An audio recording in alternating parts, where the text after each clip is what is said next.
Assalamualaikum warahmatullahi wabarakatuh. Perkenalkan, nama saya Tri Widya Filiani dengan nomor NIM 2017103034.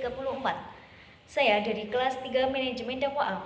Pada kesempatan kali ini, saya akan membuat sebuah video podcast yang menjelaskan mengenai buku yang telah saya referensi. Hal ini saya lakukan guna terpenuhinya tugas ujian tengah semester dari mata kuliah tafsir dengan judul buku Pengantar Studi Tafsir Al-Quran yang ditulis oleh Bapak Tinggal Purwanto MSI, diterbitkan oleh Ada Press pada tahun 2013 edisi revisi. Tempatnya berada di Fakultas Adab dan Budaya UIN Sunan Kalijaga, Yogyakarta.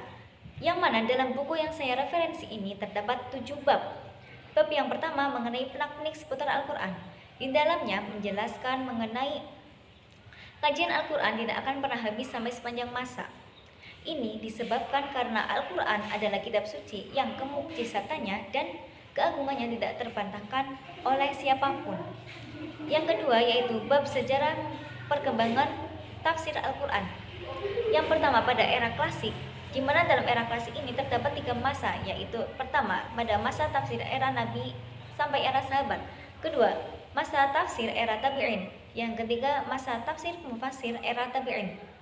Yang kedua yaitu tafsir periode pertengahan. Yang ketiga, tafsir periode modern kontemporer. Bab yang ketiga dengan judul metodologi tafsir Al-Quran, di dalamnya menjelaskan mengenai 4 metode yang sering dilakukan para mufassir dalam menafsirkan Al-Quran.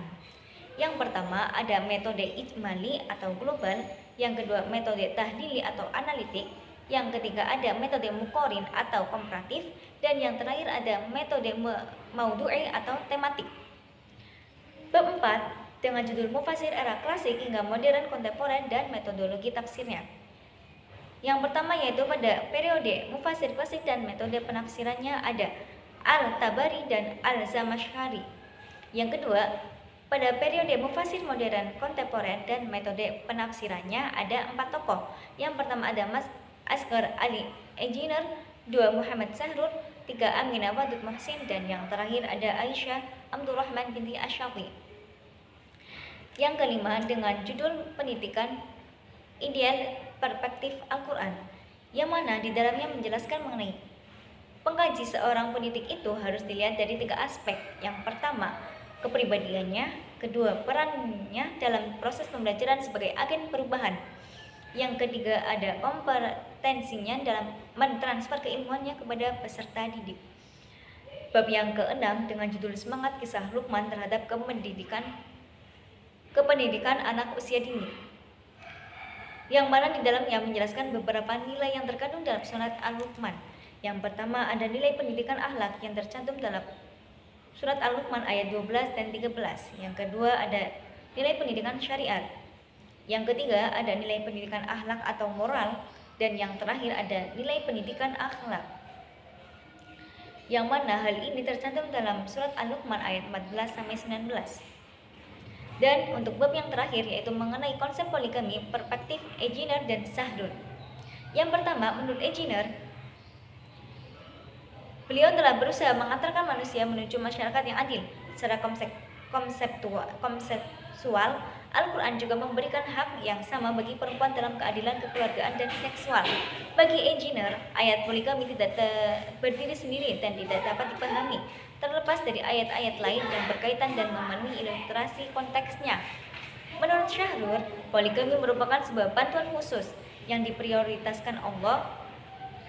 Kenapa dinamakan bantuan khusus? Karena poligami mempunyai banyak manfaat bagi kemaslahatan umat. Dalam mengkaji persoalan poligami, Syahrul menggunakan kuantitas dan kualitas.